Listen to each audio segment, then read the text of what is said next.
श्री कृष्ण द्वारा अर्जुन को दिए हुए गीता के संदेश के कुछ सुंदर तथ्य। श्री कृष्ण ने यज्ञ की विशेषताओं पर प्रकाश डाला और बताया कि यज्ञ की उत्पत्ति ब्रह्मा से है। प्रजा अन्न को उद्देश्य बनाकर उस यज्ञ में प्रवृत्त होती है। यज्ञ कर्म से और कर्म अपौरुषेय वेद से उत्पन्न होता है, जबकि वेद मंत्रों के दृष्टा महापुरुष ही थे। उनका पुरुष तिरोहित हो चुका था। प्राप्ति के साथ अविनाशी परमात्मा ही शेष बचा था, इसलिए वेद परमात्मा से उत्पन्न है। परमात्मा यज्ञ में सर्वदा प्रतिष्ठित है। इस साधन चक्र के अनुसार जो नहीं बरतता वह पापायु पुरुष इंद्रियों का सुख चाहने वाला है, व्यर्थ ही जीता है। अर्थात यज्ञ ऐसी विधि विशेष है जिसमें इंद्रियों को आराम नहीं है, अपितु अक्षय सुख है। इंद्रियों का आराम चाहने वाला पापायु है। जो मनुष्य आत्मा में ही रत, आत्म तृप्त और आत्मा में ही संतुष्ट है, उसके लिए कोई कर्तव्य नहीं रह जाता। यही तो लक्ष्य था। जब अव्यक्त सनातन अविनाशी आत्म तत्व प्राप्त हो गया, ऐसे पुरुष के लिए ना कर्म की आवश्यकता है, ना किसी आराधना की। आत्मा और परमात्मा एक दूसरे के पर्याय हैं। आत्मा ही तो शाश्वत, सनातन, अव्यक्त, परिवर्तनशील, अपरिवर्तनशील और अक्षय है। जब उसी को पा लिया, उसी से संतुष्ट, उसी से तृप्त, उसी में ओतप्रोत और स्थित है। विकार जिस पर अंकित होते हैं वह चित्त ही ना रहा।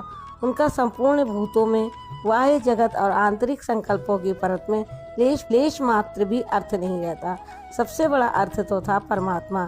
जब वही उपलब्ध है तो दूसरों से उसका क्या प्रयोजन।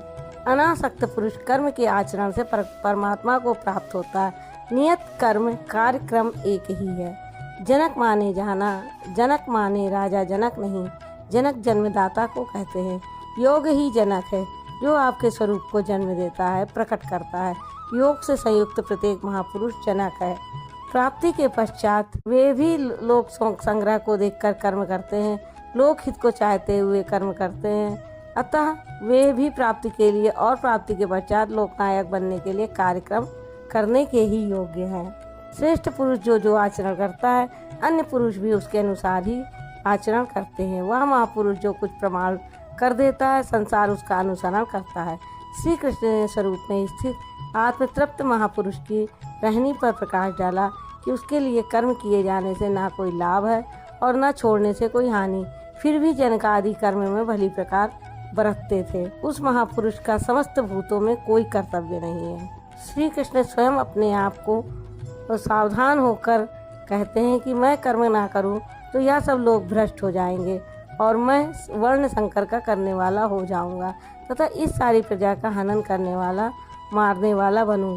स्वरूप में स्थित महापुरुष सतर्क रहकर यदि आराधना क्रम में ना लगे रहे तो समाज उनकी नकल करके भ्रष्ट हो जाएगा।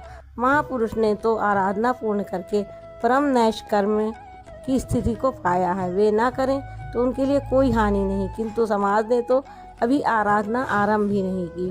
पीछे वालों के मार्गदर्शन के लिए ही महापुरुष कर्म करते हैं। स्त्रियों का सतीत्व एवं नस्ल की शुद्धता एक सामाजिक व्यवस्था है, अधिकारों का प्रश्न है। समाज के लिए उसकी उपयोगिता भी है, किंतु माता पिता की भूलों का संतान को साधना पर कोई प्रभाव नहीं पड़ता। हनुमान, व्यास, वशिष्ठ, नारद, शुकदेव, कबीर, ईसा इत्यादि अच्छे महापुरुष हुए, जबकि सामाजिक कुलीनता से इनका संपर्क नहीं है। आत्मा अपने पूर्व जन्म के गुण धर्म लेकर आता है। श्री कृष्ण कहते हैं, मन सहित इंद्रियों से जो कार्य इस जन्म में होता है, उनके संस्कार लेकर जीवात्मा पुराने शरीर को त्याग कर नवीन शरीर में प्रवेश कर जाता है। शुद्ध स्वरूप की ओर अग्रसर न होकर प्रकृति में बिखर जाना ही वर्ण संकरता है। राधे राधे।